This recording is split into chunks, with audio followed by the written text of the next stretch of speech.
RSS महासचिव दत्तात्रेय होसबोले और अब केंद्रीय मंत्री शिवराज सिंह चौहान के जो बयान आए हैं, जिसमें उन्होंने संविधान से की प्रस्तावना से सेक्युलर और सोशलिस्ट शब्द हटाने की मांग की है। मतलब समाजवादी और धर्मनिरपेक्ष शब्दों से इनको बड़ी चिढ़ है। लेकिन इससे एक बात पूरी तरह से प्रमाणित है कि अगर बीजेपी को 2024 के चुनाव में ज्यादा सीटें मिल गई होती तो अभी तक हमारा संविधान शर्तिया बदल चुका होता। लेकिन आज शायद ये मौका भी है कि हम 2 मिनट रुककर ये सोचें कि सेक्युलरिज्म और सोशलिज्म इतना जरूरी क्यों है, समाजवाद और धर्मनिरपेक्ष क्यों जरूरी है। ये इसलिए जरूरी है क्योंकि ये सिर्फ हमारे देश की सोच या परिकल्पना नहीं है, ये एक आधारभूत ढांचा है जिसने सबको जोड़कर रखा है, सरकार को, जनता को, कार्यपालिका को, न्यायपालिका को, सबको।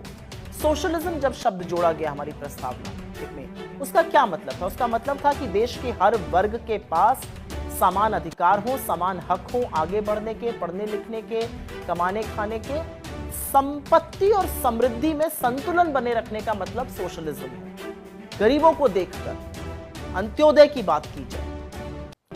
और सेक्युलरिज्म से ज्यादा खूबसूरत और क्या हो सकता है कि स्टेट की कोई रिलीजन नहीं होगी, मतलब सरल भाषा में कोई भी नीति धर्म पर आधारित नहीं होगी। लेकिन आरएसएस की सोच इसके ठीक 180 डिग्री विपरीत है, उल्टी है। वो उनका सारा अस्तित्व ही इस बात का है कि मुसलमानों से, अल्पसंख्यकों से, दलितों से, पिछड़ों से, आदिवासियों से कैसे हक छीना जाए और उनको कैसे दोयम दर्जे का नागरिक बनाया जाए।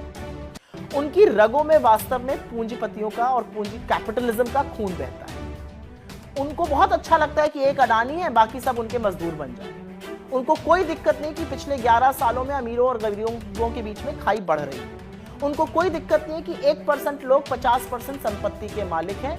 उनको इन सब चीजों से एक्चुअली कोई फर्क नहीं पड़ता है। और इसीलिए उनको यह भी फर्क नहीं पड़ता है कि नीति निर्माण 1-2 लोगों के लिए हो और बाकी 85 करोड़ लोग 5 किलो राशन की जद्दोजहद में लगे रहे। इनके लिए असल में सबसे बड़े खलनायक तो बाबा साहब अंबेडकर हैं, जिनके संविधान ने इस देश के दलितों को, पिछड़ों को, आदिवासियों को, महिलाओं को, अल्पसंख्यकों को यह हक दिया कि वो अपना हक बराबरी से मांग सके, सम्मान पूर्वक जी सके। ये उनके संविधान से तब भी चिढ़ते थे, तब कहते थे मनुस्मृति पर आधारित होना चाहिए। 1949 से ये प्रतिया जला रहे थे और आज भी सेक्युलरिज्म, सोशलिज्म के नाम सुनकर इनके सीने पर सांप लौटता है। असल में नरेंद्र मोदी जी बात बात पर संविधान तो उनको माथे पे लगाना पड़ता है, लेकिन रह रहकर जो दिल की बात है वो भी जुबान पे आ जाती है, क्योंकि इनके दिल में दलित, पिछड़े, आदिवासी, अल्पसंख्यक, महिलाएं मजदूरों की तरह काम करें और ये राजा की तरह राज करें। यही आरएसएस और बीजेपी की असली सोच है। लेकिन एक बात याद रखिएगा और मैं पुनः ये बात दोहराऊंगी कि अगर सीटें ज्यादा मिली होती तो संविधान अभी तक खत्म हो चुका होता, संविधान अभी तक बदल दिया गया होता। लेकिन एक सच और भी कि जब तक राहुल गांधी, कांग्रेस पार्टी है और जब तक ये सोच है इस देश में कि हम सब बराबर हैं, हम इस लड़ाई को लड़ते रहेंगे। सोशलिस्ट और सेक्युलर इस संविधान से अलग नहीं हो पाएगा। इसके लिए हमें कोई भी कीमत चुकानी पड़ेगी।